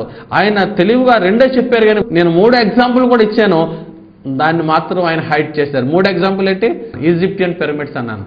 ఈజిప్టియన్ పిరమిడ్స్లో డెడ్ బాడీని కాల్చలేదు, గొయ్యి తీసి గొయ్యిలో కప్పట్లేదు. యేసు ప్రభు వారిని ఏ విధంగా అయితే ఒక రూమ్ లాంటి సమాధిలో పెట్టారో అలాగే ఈజిప్టియన్ పిరమిడ్స్లో కూడా ఆ డెడ్ బాడీ లోపల పెట్టారు. అప్పుడు అది సమాధి అవ్వదా? మీ రికార్డింగ్లో చాలా తెలివిగా ఫస్ట్ చెప్పిన 2 ఎగ్జాంపుల్సే తీసుకున్నారే కానీ ఈజిప్టియన్ పిరమిడ్ ఎగ్జాంపుల్ మరి ఎందుకు చెప్పలేదు? ఎలాగైనా సరే మీ మాటను గెలుచుకోవాలి అనే ఉద్దేశంతోనే మీరు మాట్లాడారే తప్ప మన మాటల్లో సత్యాన్ని ఎక్స్ట్రాక్ట్ చేద్దామనే ట్రూత్ సీకింగ్, సత్యాన్వేషణ ఏ కోణంలో కూడా నాకు కనబడలేదు. కాబట్టి యేసు ప్రభు వారిని సమాధి చేయలేదు, ఆయన పెద్ద టోంబు, అది నడవచ్చు, 3 రోజులు ఆయన ఉన్నారు, అక్కడ కూర్చున్నారు అని మీ ఓన్ ఎక్స్ప్లెనేషన్ కాదు. బైబిల్లో చాలా స్పష్టంగా రాయబడి ఉంది, ఆయన మృతి చెందిన తర్వాత సమాధి చేయబడ్డారు, 3వ దినాన తిరిగి లేచారని. ఆ యొక్క సత్యాన్ని మీరు హైడ్ చేయడానికి ప్రయత్నించొద్దు. ఒకవేళ మీ ఖురాన్ యేసు ప్రభు మరణించలేదు, యేసు ప్రభు అసలు ఆ సిలువ వేయబడలేదని చెప్తున్నట్టే మంచిది, మీరు అలాగే నమ్మండి. అంతేకాని క్రైస్తవుల దగ్గరకు వచ్చి మీ బైబిల్ తప్పు లేక బైబిల్ కరెక్టే కానీ మీరు అర్థం చేసుకునే తప్పు, ఈ ప్రయత్నం మీకు అనవసరం. దీనివల్ల ఏదో క్రైస్తవుల్ని రక్షించేసి అనేకుల్ని ఇస్లాంలోకి నడిపించడానికి ప్రయత్నించవచ్చు. మీరు రిలీజ్ చేసిన ఆ యొక్క వీడియోలో కూడా ఇలాగ మేము సత్యాన్ని బోధించడం వల్ల కరీంనగర్లో 4 పాస్టర్లు క్రైస్తవ్యాన్ని వదిలేసి ముస్లిం ఇస్లాంను ప్రకటిస్తున్నారన్నారు. కరీంనగర్ జిల్లాలో 4 చర్చ్ పాస్టర్స్ ఈ లేఖనాలు పరిశీలించి యేసు శిలువపై చనిపోలేదనే సత్యాన్ని గ్రహించి వారు ఇస్లాం ధర్మాన్ని స్వీకరించారు. ఈ ఎన్టీఆర్ సమాధి, ఎన్టీఆర్ గారు చనిపోయినప్పుడు కాల్ చేసినప్పుడు ఆ యొక్క వీడియోస్ క్లిప్పింగ్స్ అన్ని పెట్టారు. ఆ 4 పాస్టర్ల క్లిప్పింగ్స్ పెట్టరే? మేము కూడా అడుగుతాం కదా. ఇప్పుడు నేను అడుగుతున్నాను కాబట్టి ఇంకొక 4 ఎవరో ఒకరిని పెట్టవచ్చు. నేను అడుగుతున్నాను, క్రైస్తవులు ఎంతమంది ముస్లింలు అవుతున్నారా, ముస్లింలు ఎంతమంది క్రైస్తవులు అవుతున్నారా ప్రశ్న కాదు. అక్కడ సత్యాన్ని మీరు తెలుసుకుంటే మీరు ఏ సత్యంలో ఉన్నా సరే పర్వాలేదు. సత్యం అనేది ఒకటే ఉంటుంది, ఆ ఒకటే సత్యము మాది రైట్ అంటున్నాను లేకపోతే మీది రైట్ అంటున్నారు, ఓకే. కానీ మీ మాటలు ఎలా ఉన్నదంటే 4 పాస్టర్లు క్రైస్తవులు అయిపోయారని ఇక్కడ చెప్తూ నన్ను క్వశ్చన్ అవర్లో ముస్లిం సహోదరుడు మైక్ తీసుకోవడమే, నేను ఒకప్పుడు క్రైస్తవుడిని ఇప్పుడు ముస్లింని అయిపోయాను. నా పేరు అజయ్, నేను ఒక క్రైస్తవ మతస్థుని. ముందుగా ఇస్లాం స్వీకరించి 7 సంవత్సరాలు అవుతుంది. నేను ఇప్పుడు బీటెక్ క్వాలిఫికేషన్ అది. అలాగైతే నేను చెప్పుకోవాలంటే ఈ రోజున మా సంఘాలు చూడండి, ఎంతమంది ముస్లిం సోదరులు సోదరులు క్రైస్తవ్యాన్ని రిసీవ్ చేసుకుని యేసు ప్రభు దగ్గరకు వచ్చిన తర్వాతే నా జీవితం అనేకమైన దీవెనలు ఆశ్చర్య కార్యాలు పొందుకున్నానని సాక్ష్యం చెప్తున్నారు. ఆ సాక్ష్యాలన్నీ కూడా మీ ముందు పెట్టాలా? ఎంతో మంది దొంగచాటుగా వచ్చేవండి, మేము చర్చికి వచ్చినట్టుగానే మా వాళ్ళకి తెలిస్తే మాకు 5,000 రూపాయలు జుర్మానా వేస్తారండి అని స్వయంగా నా దగ్గరికి వచ్చిన సాక్ష్యాన్ని సందర్భం వచ్చింది కాబట్టి నేను మీకు షేర్ చేసుకుంటున్నాను. మీ ఉద్దేశం క్రైస్తవులందరినీ ముస్లింలుగా మార్చేయాలనేది మీ ఉద్దేశం అయితే ఉండుగాక. క్రైస్తవుల ఉద్దేశం ముస్లింలందరినీ క్రైస్తవులుగా మార్చేయడం ఉద్దేశం కాదు, ప్రపంచం అంతటికీ సువార్త ప్రకటించడం మా ఉద్దేశం. ఆయన దయ, ఆయన కృప ఎవరి మీద ఉంటే వారు రక్షణ పొందుతారు, ఎవరి మీద లేకపోతే వారు రక్షణ పొందరు. సువార్త చెప్పడం మా పని. రిసీవ్ చేసుకున్నారా, రిసీవ్ చేసుకోలేదా అది మీ ఇష్టం, అది మీ యొక్క ఫేట్ మీద ఆధారపడి ఉంటుంది. అంతేకాని ప్రతి వీడియోలోనూ నేను క్రైస్తవుడిని ముస్లిం అయిపోయానని చెప్పి ఒక అతను వచ్చి క్వశ్చన్ అవర్లో నేను చూసిన చాలా వీడియోస్లో ఇదే ఫార్ములా, ఇదే పద్ధతిని మీరు ప్రజలకే చెప్తూ ఇంతమంది క్రైస్తవులు సత్యాన్ని తెలుసుకుని ఇస్లాంను రిసీవ్ చేసుకుంటున్నారో ఇదంతా కూడా వ్యర్థమైనటువంటి ప్రచారం అని మాత్రం నేను అనగలను. మన సబ్జెక్ట్ ఏంటి అది మనం తీసుకుందాం. ఎవరో సత్యాన్ని ఎలా రిసీవ్ చేసుకుంటే అది వారికి ఇండివిజువల్ డెసిషన్ మీద ఆధారపడి ఉంటుంది. ఒక క్రైస్తవుడు ముస్లింకి వెళ్తే క్రైస్తవులు వారం జుర్మానా వేయం, క్రైస్తవులు వారం వారిని హింసించం. ఎందుకంటే ముస్లిమే కాదు, హిందువు కాదు, ఏ మతానికి వెళ్తే ఆ మతం వారు వెళ్ళొచ్చు. ఎక్కడ కూడా ఒక రిస్ట్రిక్షన్స్ మేమేం పెట్టమే. ఒకవేళ మా సహోదరుడు వెళ్ళిపోతే మేము మనసులో బాధపడతామే కానీ అంతకుమించి చేసేది ఏమీ లేదు. కానీ ఈ రోజుని బలవంతంగా మీరు ఎంతమందిని ఆప్ చేస్తున్నారు, ఎంతమందికి థ్రెట్ ఉంచుతున్నారు. ప్రియమైన నా సహోదరుడా, ఈ యొక్క డిబేట్ ద్వారా ముస్లిం అయినా క్రిస్టియన్ అయినా ఒక సత్యాన్వేషణ ప్రయత్నంలో మనం ఉన్నాం. సత్యాన్ని రిసీవ్ చేసుకున్నాం. నేను చెప్పేది మీకు సత్యం కానప్పుడు ఓకే, మీ సత్యంలో మీరు ఉండండి. కానీ నన్ను మీరు విమర్శించడం, మీరు విమర్శించారని మరలా నేను ప్రజలకు తెలియచేయడం, ఇది నా విషయమే కాదు, ఎవరి విషయమైనా. ఇంతకుముందు మీరు ఒక డిబేట్ చేశారు, ఆ డిబేట్ సీడీ నాకు ఇచ్చారు. ఆ డిబేట్ సీడీలో మీరు CSI chairman reverend pastor KS Edward Jayakumar గారితో మాట్లాడిన ఈ యొక్క సీడీ, ఈ యొక్క డివిడి యేసు బోధనలో దేవుడు ఎవరు అనేది, ఇందులో కూడా మీ ప్రసంగం ఎక్కువ ఉంది, ఆయన పాస్టర్ గారి ప్రసంగం పెట్టలే. చివరిని వెనకాతలు ఇచ్చిన మీరు ఫొటోస్లో ఏంటంటే ఆ పాస్టర్ గారికి మీరు ఒక ఖురానో లేక ఇటువంటి డివిడీలో ఇవ్వడం, అది మాత్రం ఫోటో తీస్తుంది నాకు ఇచ్చారు. మీరు అక్కడ స్టేజ్ మీద ఏదో ప్రేమతో ఇచ్చారు, మిమ్మల్ని గౌరవించడానికి మేము తీసుకుంటుంటే అది మీరు ఎలా ప్రచారం చేస్తున్నారంటే వాక్యం చెప్పిన తర్వాత ఆయన యాక్సెప్ట్ చేసేసారు, ఖురానే కరెక్ట్ అన్నారు, అందుకనే మా దగ్గర నుంచి ఖురాన్ తీసుకున్నారు, మా ప్రసంగాలు డివిడీలు తీసుకున్నారు. దీనివల్ల మీకు వచ్చే లాభం ఏంటో నాకు తెలియదు. కానీ ప్రజల దృష్టికి ఒక హిపోక్రేట్స్గా మిగిలిపోతున్నారు, వేషధారులుగా మిగిలిపోతున్నారు. ఇది ఫేర్ గేమ్ కాదు. ఇది సత్యాన్ని బోధిద్దాం. ఒకరిని రక్షించడం అనేది మన పని కాదు. ఒక సొంత తల్లి ఒక తండ్రి తన బిడ్డను కూడా రక్షించలేరు ఒట్టి మాటలతో. పరిశుద్ధాత్ముడు దేవుడు చేయాలి తప్ప కానీ ఒక హృదయాన్ని రక్షించాలంటే మనుషుల వల్ల కాదు. మనుషుల వల్ల చేసేది ఏంటంటే షేరింగ్ ద ట్రూత్, సత్యాన్ని తెలియచేయడమే. కాబట్టి ఇప్పుడు మీరు చూసిన వీడియోలో నా యొక్క భావాన్ని మీకు ఎక్స్ప్రెస్ చేశాను. నేను తెలుసుకున్న సత్యాన్ని మీకు తెలియచేశాను. ఇది మీ దృష్టికి సత్యం అవ్వచ్చు లేక అసత్యం అవ్వచ్చు. మిమ్మల్ని మాత్రం నేను అఫెండ్ చేయలేదు, మిమ్మల్ని మాత్రం నేను వ్యక్తిగతంగా దూషించలేదు. నన్ను దూషించినట్టుగా బురద జల్లే వ్యక్తో, మోసగాడినో, అబద్ధ పాస్టర్నో, లేకపోతే తెలిసి తెలియని జ్ఞానం కలిగిన వాడినో, న్యూస్ పేపర్ చదివినట్టు బైబిల్ చదివేవాడినో నిందలో, ఆరోపణలో లేక దోషంలో చాలా చెప్పారు. ఓకే, అది మీ పద్ధతి. నా పద్ధతి మీరు దూషించిన దానికి ఇంకోటి దూషించడం బైబిల్ చెప్పట్లే. దూషించిన వారిని ప్రేమించమని బైబిల్ చెప్తుంది. కొట్టిన వారిని కొట్టమని చెప్పట్లే, చంపేస్తున్న వారిని చంపమని చెప్పట్లే. ఈ రోజున అలాగే కనుక క్రైస్తవం చెప్తే ఈ రోజున ప్రపంచంలో ఎప్పుడో థర్డ్ వరల్డ్ వార్ కాదు, ఇప్పటికి ఎన్నో వరల్డ్ వార్లు వచ్చి ప్రపంచం నాశనం అయిపోవాలి. ఎందుకంటే majority of the population are Christians. ప్రపంచంలో ఉన్న single highest religion is Christianity, తర్వాత ఇస్లాం వచ్చింది. కాబట్టి ఈ క్రిస్టియన్స్ కి వాక్యం చెప్తున్నది ఏంటంటే ఈవెన్ లవ్ యువర్ ఎనిమీ, నీ శత్రువుని కూడా ప్రేమించు. బ్రదర్ షఫీ గారు, మీరు నన్ను తిట్టిన తిట్లకి లేక నా మీద మీరు వేసిన దోషారోపణలకి నేను నిజంగా బాధపడ్డాను. కానీ తిరిగి మిమ్మల్ని ఇంకొక మాట దూషించలేని స్థితిలో ఉన్నాను. ఎందుకంటే మా పౌరుషాన్ని యేసయ్య ఆయన శిలువ మీద ప్రతి క్రైస్తవుని పౌరుషాన్ని చంపేశాడు. పరిశుద్ధంగా ఉండడానికి పౌరుషం కలిగి ఉండమన్నాడే కానీ నేను దూషిస్తున్న వాడిని దూషించడానికి పౌరుషం చూపించొద్దని మాకు బైబిల్ చెప్తుంది. గ్లాడిస్ గారి యొక్క భర్త గ్రాహం స్టెయిన్స్ ఒరిస్సాలో మిషనరీ, సొంత భర్తని, ఇద్దరు పిల్లల్ని, ఇద్దరు కుమారుల్ని సజీవ దహనం చేసేసాడు దారాసింగ్ అనే వ్యక్తి. ఈ మహాతల్లి ఆయన యొక్క భార్య వచ్చి దారాసింగ్ గారు తెలియక చేశాడు, ఆయన క్షమించి వదిలేని అన్నదామె గ్లాడిస్ గ్రాహం స్టెయిన్స్ గారి భార్య. ఇది క్రైస్తవ్యం బోధిస్తున్న బోధ, దూషించమని కాదు, క్రీస్తు చెప్పే బోధ.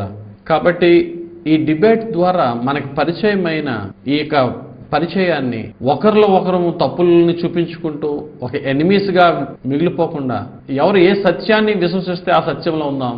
కానీ ఒక మంచి రిలేషన్ని దూషించే రిలేషన్గా కాకుండా ప్రేమించే రిలేషన్ కలిగి ఉందాం. కాబట్టి నేను మాట్లాడిన మాటల్లో ఒకవేళ మిమ్మల్ని హర్ట్ చేస్తే అది నాకు తెలియచేయండి. నేను కూడా మిమ్మల్ని హర్ట్ చేశాను రియలైజ్ అయితే డెఫినెట్గా నేను మీకు సారీ చెప్పడానికి ఏమాత్రం కూడా వెనకడుగు వేయను. God bless you. దేవుడు మిమ్మల్ని ఆయన యొక్క సత్యంలోనికి నడిపించి ఆయన ప్రేమతో క్షమించను గాక. ఈ వీడియో విన్న ప్రతి ఒక్కరు కూడా మీ యొక్క అభిప్రాయాలు మాకు తెలియచేయండి. యూట్యూబ్లో మీరు చూడొచ్చు, లేక టీవీ ఛానల్స్లోనూ డివిడీస్లోనూ చూడొచ్చు. క్రింద మా ఈమెయిల్ ఉంది, మా ఫోన్ నెంబర్స్ ఉన్నాయి. You can ring me, you can text me. మీరు ఈమెయిల్స్ ద్వారా మీ యొక్క స్పందన తెలియచేయచ్చు. God bless you. దేవుడు మిమ్మల్ని దీవించును గాక. చిన్న ప్రార్థన చేసుకుందాం. ప్రేమ కలిగిన యేసు ప్రభువా, నేను మాట్లాడిన మాటల్లో దోషం ఉంటే నన్ను దయతో నీ ప్రేమతో క్షమించండి అయ్యా. నా సహోదరుడు షఫీ గారితో నేను చేసిన డిబేట్లో నీ పరిశుద్ధాత్మ నడిపింపుతో నీవు నా ద్వారా మాట్లాడి ఉన్నారని నమ్ముచున్నాను. నా పరమ తండ్రి, ఈ నా మాటలు విన్న ప్రతి ఒక్కరిలో నీ సత్యాన్ని నాటి రక్షణ లేని వారికి రక్షణగాను, రక్షణ పొందిన వారి విశ్వాసం ఉద్యమం పొందేలాగున నీ కార్యం చేయండి. నా తండ్రి, ఈ యొక్క డిబేట్ విన్న వారందరిలో కూడా నీ పరిశుద్ధాత్మను ప్రవేశింపచేసి నీతిని గూర్చియో తీర్పును గూర్చియో నీ సత్యాన్ని ఒప్పింపచేయమని కోరుచున్నానయ్యా. ఈ యొక్క డిబేట్ ద్వారా నీవే మహిమ ఘనత ప్రభావం పొందుకోమని కోరుచు. నీ సేవకుడైన నేను బ్రదర్ షఫీ గారు లేక ముస్లిమ్స్, క్రిస్టియన్స్ ఎవరు ఏ విశ్వాసంలో ఉన్నా ప్రేమ కలిగి ఉండే నీ సమాధానమును, నీ శాంతిని మాకు దయచేయమని, మా భారతదేశాన్ని సంరక్షించి కాపాడి మీ శాంతి సమాధానముతో మీ పరిశుద్ధాత్మతో పాలించమని మా ప్రభు రక్షకుడైన యేసుక్రీస్తు వారి శ్రేష్ఠ నామంలోనే ప్రార్థించి వేడుకొనుచున్నాను నా పరమ తండ్రి. ఆమేన్. God bless you. దేవుడు మిమ్మల్ని దీవించుగాక. బాయ్.